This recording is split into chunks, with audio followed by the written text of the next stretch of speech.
Hello, good evening, and welcome to this week's episode of Isolation with Andrew Pugsley.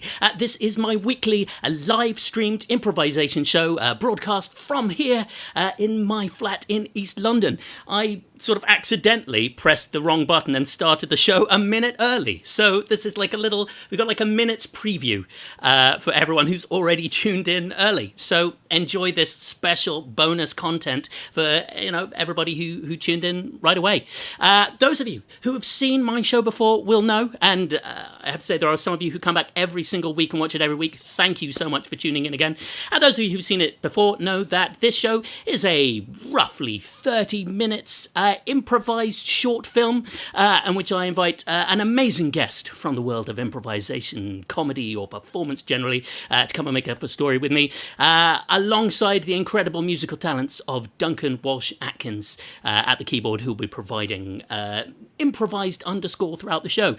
Duncan might or might not. Yes, he is. I've just checked. Duncan is already in place, even though I started the show early, because he's exactly that kind of consummate professional. So it remains I should introduce my guest, shouldn't I? It's now actually 8 o'clock. It's time to get this show fully and properly on the road. I've even checked, and for once my microphone is fully connected and working right at the top of the show. I'm using, I should say, a different streaming platform this week. So if it looks any better than it normally does, or if there are fewer technical screw-ups, do tell me in the comments, and I'll try and use this in future weeks. My guest this evening is none other than star of Ostentatious, the improvised Jane Austen novel. It's Charlotte GIttins. Charlotte, how are you this evening? I'm very well, thank you, Andy. Thank you for having me on the show. Thank you for joining us. An absolute delight. I'm going to look down here at the comments that we've already got flooding in for this evening. And before I read some of that, Charlotte, is there anything? What are you in the mood for this evening? What do you like to? What inspires you in terms of suggestions for our improvised story? Oh, profound questions. I mean, there's amazing stuff coming up. So the last one just says Cuban cigars, which I imagine I would set the room on fire with. God, there's so much lovely stuff. There was one that I think might have been, that said just sort of wide open skies, which was very escapist. Lovely. There's beauty going on. There's somebody just said wig maker. Lovely, yeah. We've got a flamingo called John. Lovely. An estate agent trying to sell a haunted, abandoned theatre. Very nice, very nice. Well, these people know us. Yeah, absolutely, absolutely. Anything else stand out to you there, Charlotte? Oh, my God. I mean, cactus, that's nice. I'm literally just reading things. Seamus has just said a fight to the death. Wow. A fight to the death, cactus.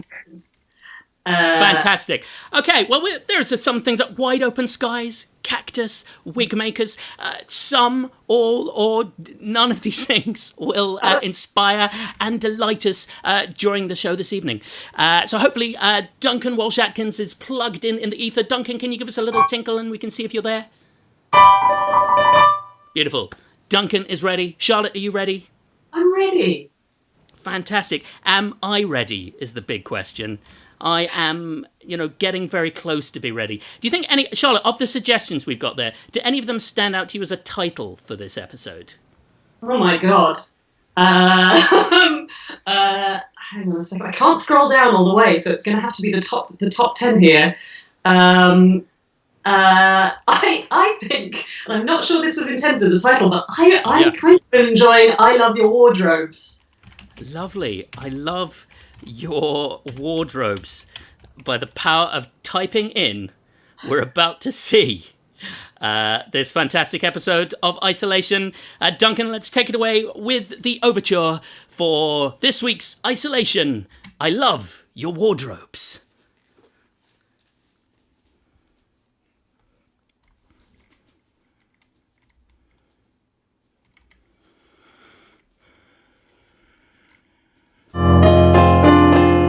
I just don't know how you do it. You're being very generous, and it's nice. But some people are good at writing, and some people are good at music, and I'm just very, very good with hair. I mean, you're not just good. You're not just good, my dear. You're incredible. You're an artiste. You're a quaffetorial celestial being? Mr. Lancaster, you use such long words. I don't think I've ever done a wig that's as long as the syllables you put together. I think you have a pretty way with words yourself. That little sentence you just uttered there, a wig as long as the words you uttered. Everything about you is pure poetry, my darling, pure poetry. Well, I want you to know that I'm not poetic with just anyone, but whenever I speak to you, somehow the whole world seems to look good, What's a normal room to begin with, then I look at you and it's like the wardrobes hold a gateway to the future. Yes. I think I know exactly what you mean. There's something I really cherish about these times, Clara. I really look forward to seeing you this time every week. I never really thought that the same thing as me. It's just that, well, when I make your wigs, it's like I'm weaving something from spun gold, Yes. Well, Clara, I hope it's not too bold of me if I request another order. If I request 500 more. 500? I mean, you know how long they take me. They take a very long time. So we'll have to have many, many more weekly meetings. If I put in an order for 500, then you'll never say goodbye, Clara. Then I'll always, always be with you. Oh, there is a...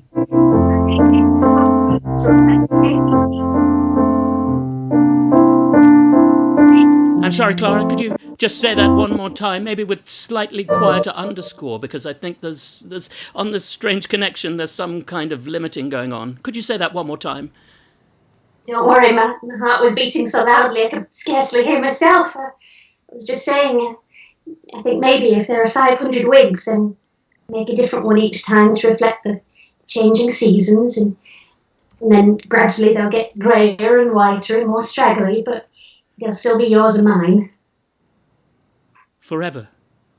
We will know each other through wigs, Clara. Through wigs. Can't think of a better way to know somebody, really. People think it's a silly job, but they don't really understand why you'd work in a strange thing where you just make different hair for people, but it tells me something about them. I feel like I know the truth of people. You give them all the identities they've ever wanted to live. Yes. Well, Clara, I can tell that this is going to be... We're going to continue to be magical. That's all I want to say. Clara, till next week. Oh, you have to go. No, of course you have to go. That's fine, Mr. Lancaster. I know you're very important, very busy, so I'll be here. I'm always here. Till next week, Clara.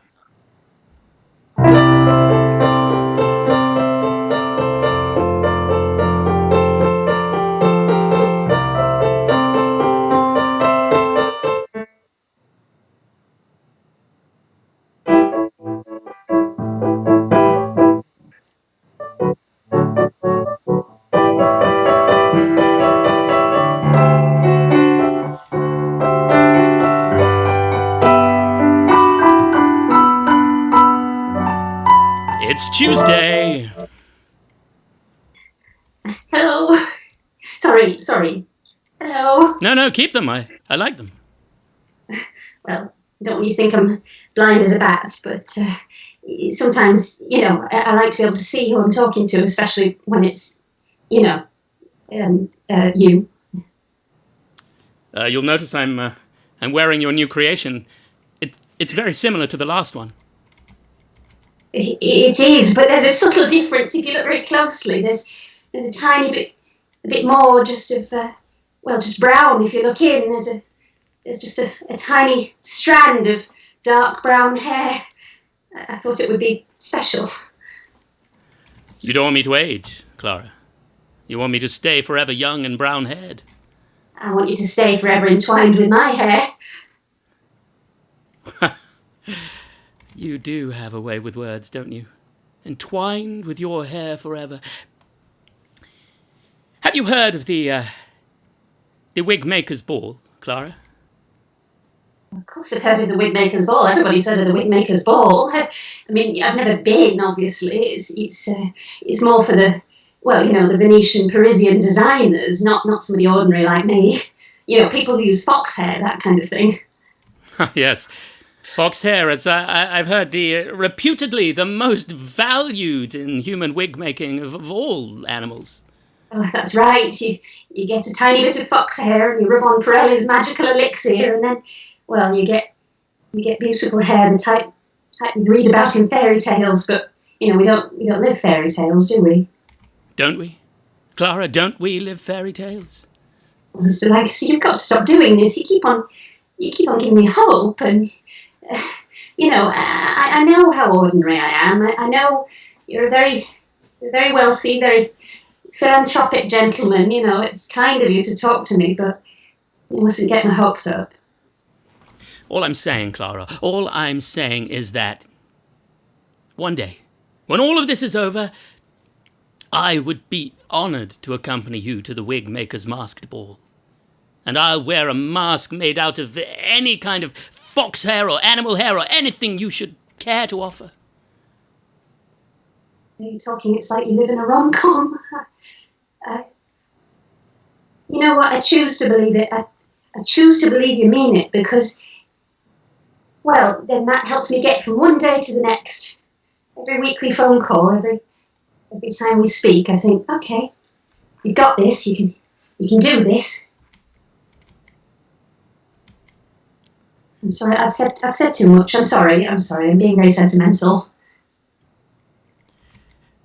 I've never mentioned what a beautiful room you have there, Clara. It's not really, I mean, it's not even, I mean, I didn't choose anything in here. It's fine. I suppose it must be quite a novelty for you to see something so ordinary. But isn't there magic in the ordinary? They're the common people, the every ordinary humdrum of life. Isn't there something beautiful? Isn't there something special and extraordinary in that, Clara? Well, I've always thought so, but then I am ordinary. But I don't mind, really. I think it's nice. I think, you know, it's normal people. Well, they're the ones that make life special, aren't they? You're the only bit of not ordinary that's in my life. Clara, I promise you,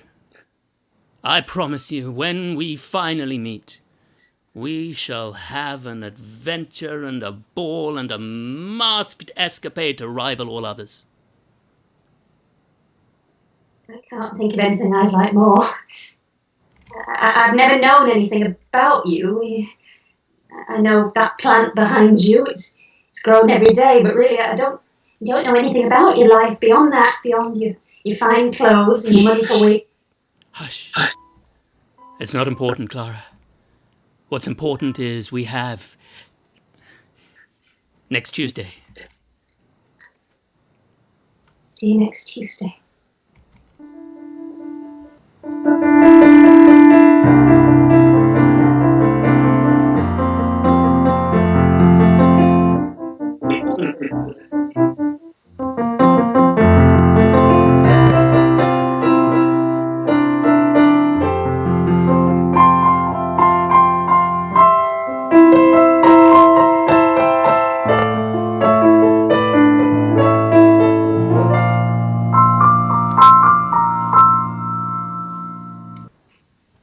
Mr. Lancaster, I don't really know how to respond, to be honest. I mean, if you're sure that there's a spare ticket, I suppose we could go. Just say yes, Clara. Just say yes. Yes. I'd love to come with you. Really? Clara, you've made me the happiest man alive.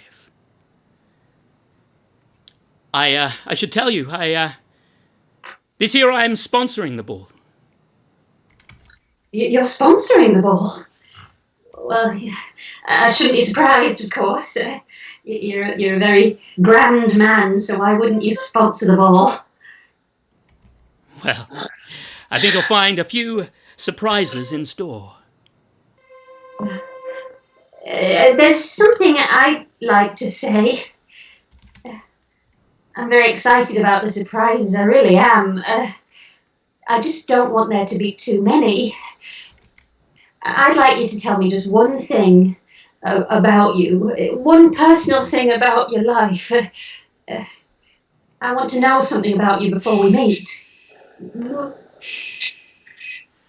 I love your room, Clara. I love your wigs, Clara. I love everything about your perfectly ordinary humdrum life. You don't need to know about me. I think if we're going to meet, though, I'd like to know something about you. I'm a man of mystery. You can't know too much of me. If you look at me a while, then you will see a man of mystery. I'm just a man with airs and graces, with money and several different places, in the countryside and in the city, where I call my home and where I hang my hat. I'm just an ordinary, very, very rich guy, just a perfectly normal, mysterious gent. I'm just an ordinary, very, very rich guy. But Clara, you're where my heart is spent.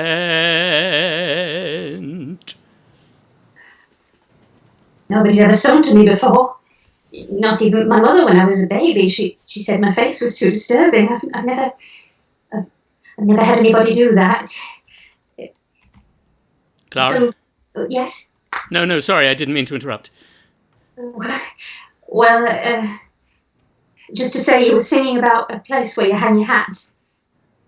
I'm going to make you a very special wig for this ball, and I don't want you to wear a hat over the top. This is going to be something unique, something you don't want to crush, a little bit like, my hopes and my dreams. It would be an honour, Clara. I'll see you there. I'll see you there? How will I know what to wear? Oh. Go into your cupboard, Clara. Go into that wardrobe behind you. You'll find a little surprise in there. Okay. I'll have a look. I genuinely don't know what's in there. Yes, this is potentially dangerous and very, very exciting, Clara. It is exciting. Yes, Clara, I picked this out especially for you. I had it secreted into your humdrum little apartment without you knowing about it. It's a black jacket. It's so soft, it's very velvety. I think it might fit me perfectly. It doesn't belong to me, but I'm going to make it my own. You're so kind. I'm going to wear this. And then I'm going to see the love of my life. I'll see you there, Clara.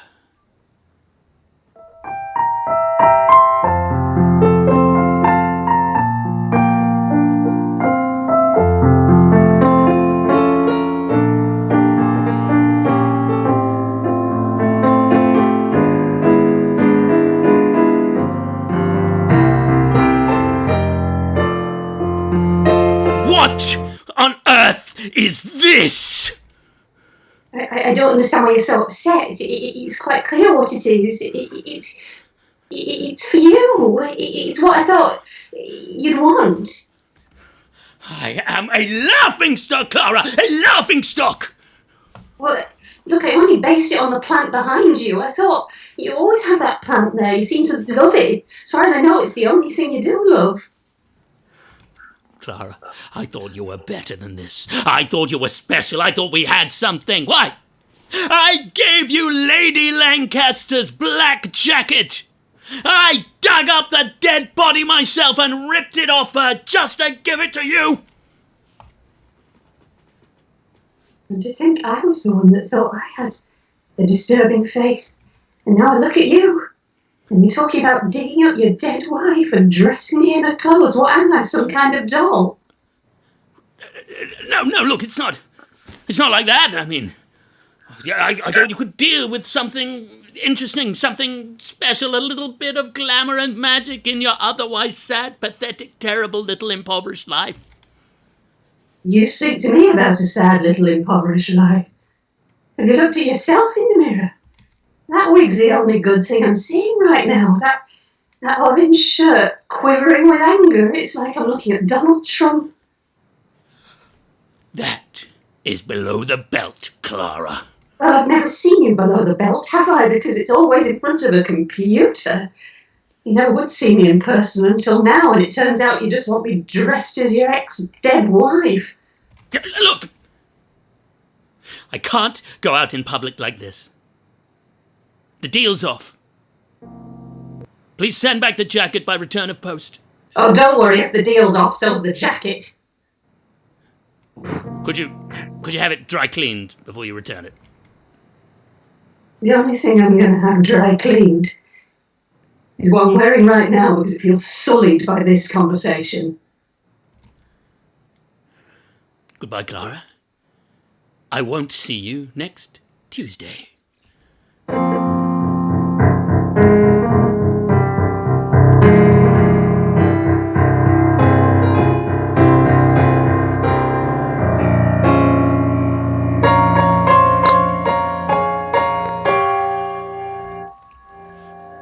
I'm doing this against my better judgment.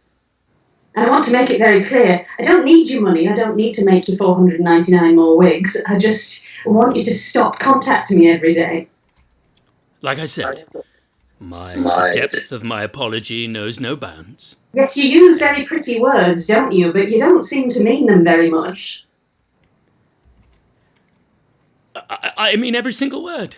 My great-great-grandfather, Norman Bates, once said to me, if you can apologize and mean it, then any sucker'll do your bidding. No, that's not quite what I meant.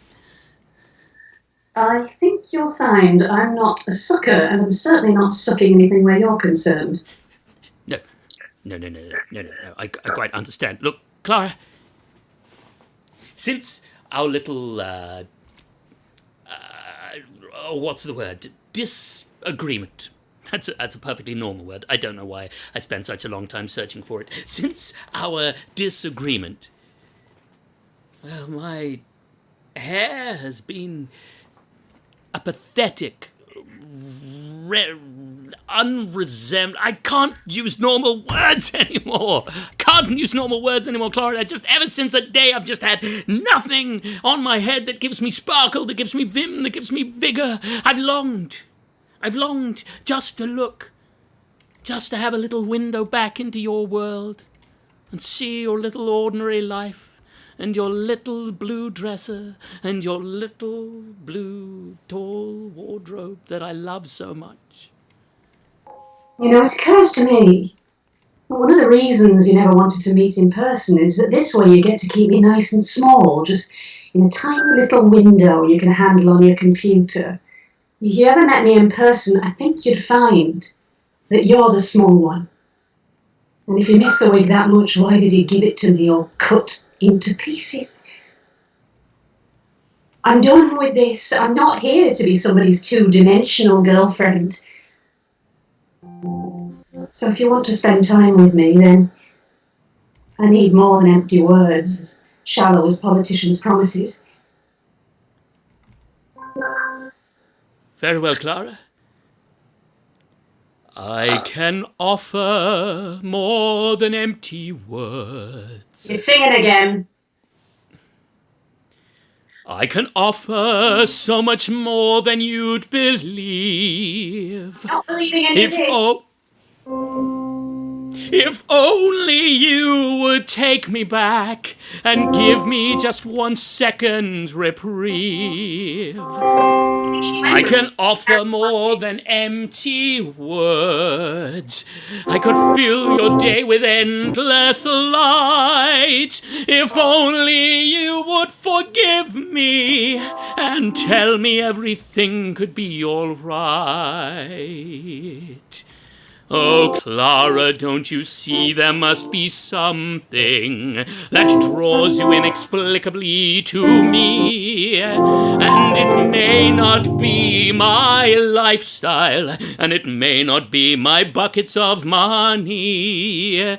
But if there's a turnaround in store for this cat who you know of old, then just tell me you can forgive me.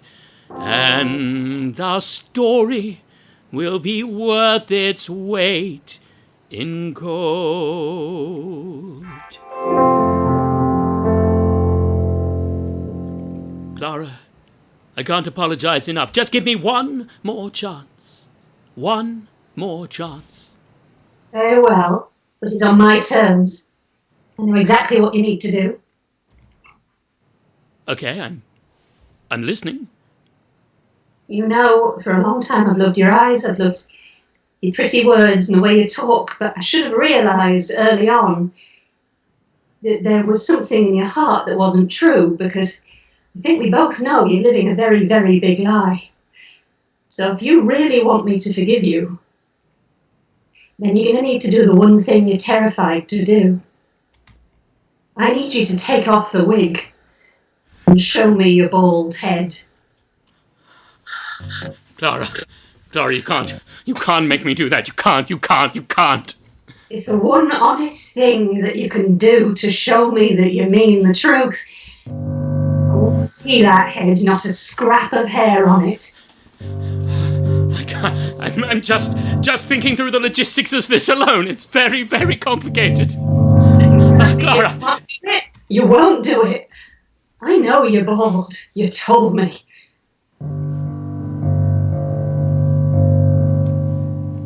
Very well, Clara. I'll do it. Just give me 1 week. 1 week? 1 week. All right, I think that's what it takes to pluck up the courage then. And 1 week is what you've got. If I don't see your head without a single wig on top, then you're never seeing these wardrobes again. And I mean that both literally and euphemistically. I promise, Clara. I promise. I'll see you next Tuesday.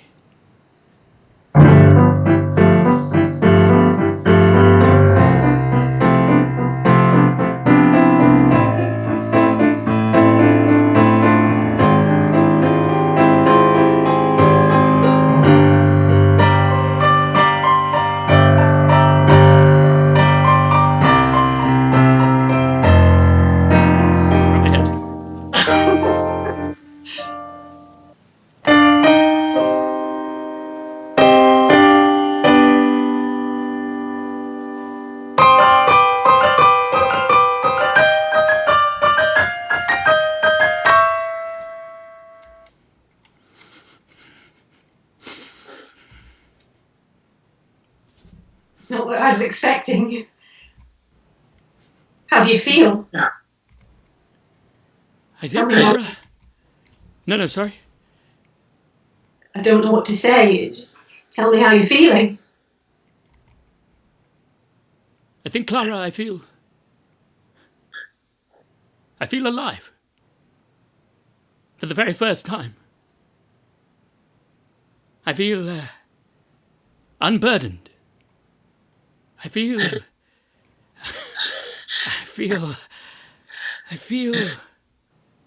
hopeful. Does that make any sense at all? Makes a lot of sense.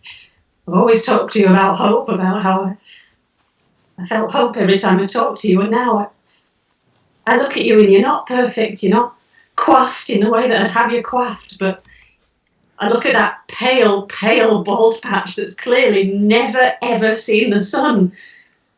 And It doesn't disgust you? no, I feel like I'm seeing you for the first time, you and that strange, strange little tattoo around the bald patch. Yes, I had that done when my hair first started to fall out when I was but 18. You know, the eccentricities of youth, Clara. That's what I wanted. That's all I ever wanted. I know that you're not perfect, but you've always tried so hard to be with your songs and your beautiful wigs. But I just want you somewhere around the realms of a strange little pirate that you are. I don't need money. Don't need your hair. Don't say the pirate word. Don't say the pirate word, Clara. Why, people would always follow me in the street back before I wore wigs, calling me pirate, saying, "Hey, is that a pair of pants on your head? Is that a woman in a headscarf?" Of course it's not a headscarf or a pair of pants. This is my real, actual head, obviously. I know it is. And now that I've seen the truth, now that you've seen the truth, you've seen that there's no ordinary man. There, underneath all the perfection, there's just an ordinary sweet man. I hope you'll champion that more. When I look at you, I'm reminded of snooker, and I love snooker.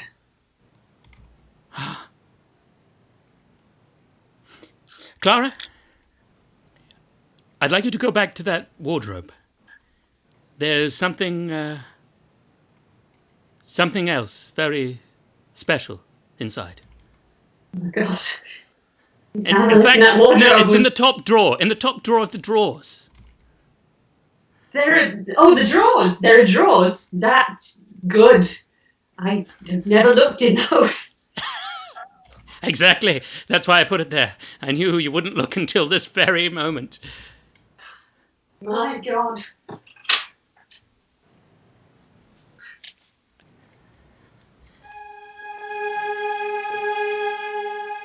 It's a label that says galleon quilt. It's the kind of thing a pirate might sleep in. Exactly. If you'd have me, Clara, you could come and move into Lancaster Towers, and that could be, well, our quilt. I've always stayed here. I've never gone anywhere. It's why I always looked at the wardrobe and wanted there to be a bench on the other side, because I've never gone any further than here. But now I feel like I could sail the 7 seas in bed. Then, is that a yes? Yes, it's absolutely a yes. I'm sorry. I know my family are going to be very confused about this, because in many ways you've been an absolutely patronising bastard. But the thing is, it's like Pride and Prejudice, isn't it? You can be a bit of a tool, and I can definitely be a little bit questionable with my face, as my mother used to say, but somehow you can't keep true love apart when there's a galley in bed. Did we not say that this whole thing is like a fairy tale? Rather questionable in its wrap-up, but sweet at heart. It is sweet at heart, and never in a million years did I imagine I'd be with somebody who'd spend £295 on a quilt, but I don't see why money has to matter anymore. You've invited an ordinary woman to share your life, and I'm going to show you that ordinary is everything, but ordinary can be quite extraordinary when you choose to be with someone who looks like a snooker ball and invites you to a life of piracy. Well then, Clara, I'll send around a moving van straight away. You can come to Lancaster Towers. I'm sorry? A moving van? You do move fast. I thought it was just going to be a rolling galleon, but no. Let's commit to this. I'm all in. I'll bring the wardrobe you always liked so much. I love your wardrobe, Clara. And I love you. And I love you, Mr. Lancaster. And I live in hope that maybe one day I'll even find out your real name. Well, Maybe now's the time. I've used it so infrequently, I hardly even remember it myself. But maybe if we leave enough time, then it'll come back to me. Maybe I've got it down here on my feed. Maybe somebody will remind me of my real name. Mr. Lancaster, if you look down under your desk, just slip your hand underneath your desk. I've left you a little note there. Oh. I don't think it's your real name, but it's the name I've always thought of you as. The name I want you to have. It's Well, there's a pen. Yes, of course, the pen. I'll write my name. I will write my name on a piece of paper. On a tissue. I'll write my name on a tissue, and just the first words that come out of my pen. Here we go. Yes, I see it right now. My full three names.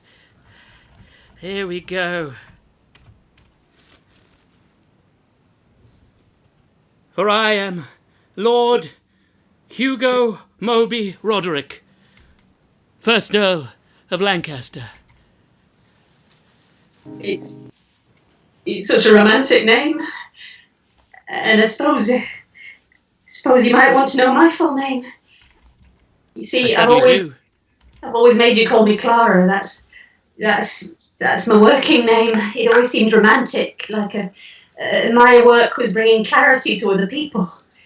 But my real name is Dwayne Archibald Rambo. That's not Rambo like the fighter, Rambo like an exotic name you'd put on a book. You are like something I'd put on a book. Dwayne. Hugo. You ravishing bastard. Don't you ever put on one of my wigs again. They're for the people I work for. They're not for the man I love. Very well, Clara. Then take my hand as soon as the moving van arrives, and we'll live in our pirate galleon for the rest of our natural lives.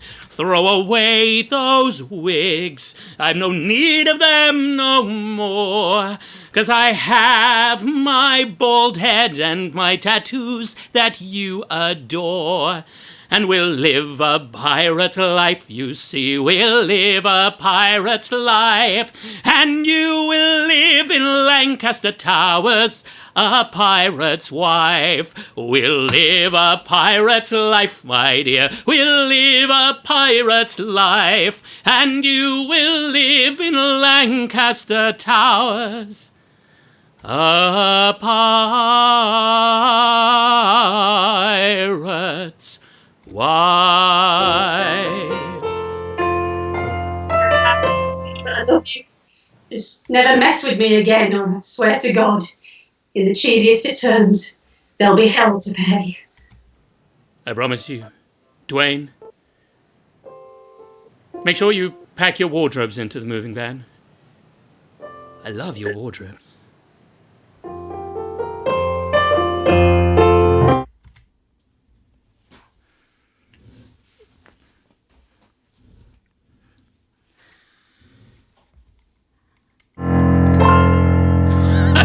There we are. Thank you, everybody.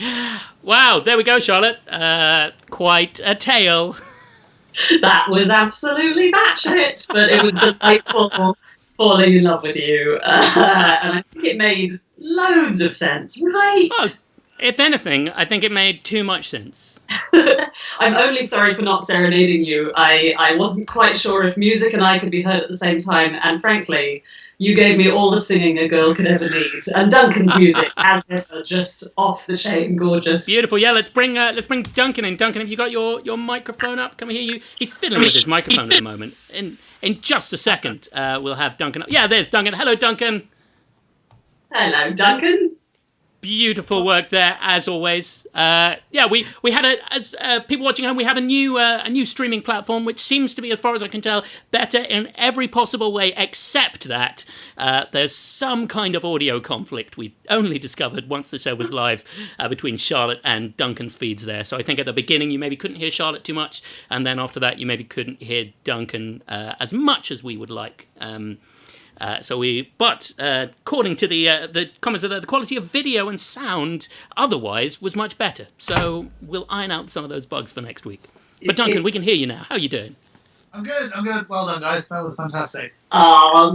Just the music was just so lovely. I kept in the scene breaks forgetting that we were going to have to do more stuff because I was just listening. It was lovely. Yeah, I left some, hopefully you guys weren't too puzzled by it. I left some black screens there during some scene breaks for a little longer so you could enjoy what Duncan was doing.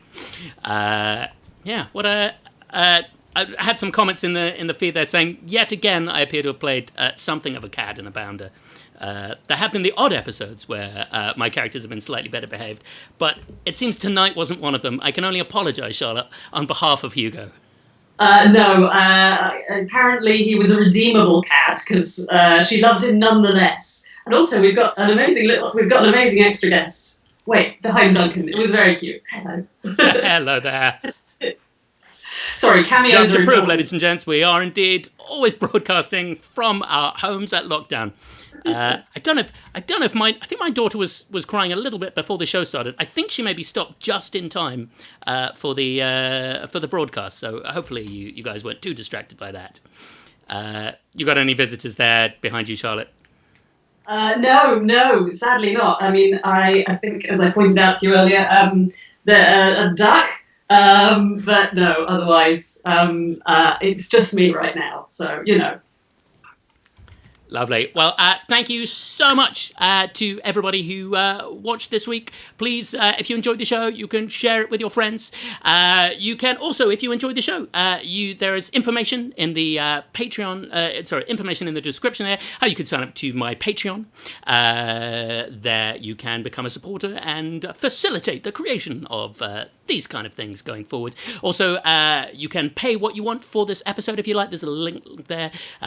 No pressure, absolutely. We know things are tight for everyone at the moment, but if you might have spent a couple of quid at this at the theatre, feel free to follow that link and throw a few quid into the bucket there as well. Charlotte, do you have anything to plug at the moment? Yeah, not really. No. Come see us. All right. You don't have to. Stop when theatres are open again. But no, and I don't have a Patreon or anything. So give to lovely Andrew in this episode. It's been marvellous. Or Showstopper if you guys have one. Indeed, yeah, and of course, if you wish to donate for this episode, we will of course share it with Charlotte as well. You're not just giving to me. You're the just to make that clear.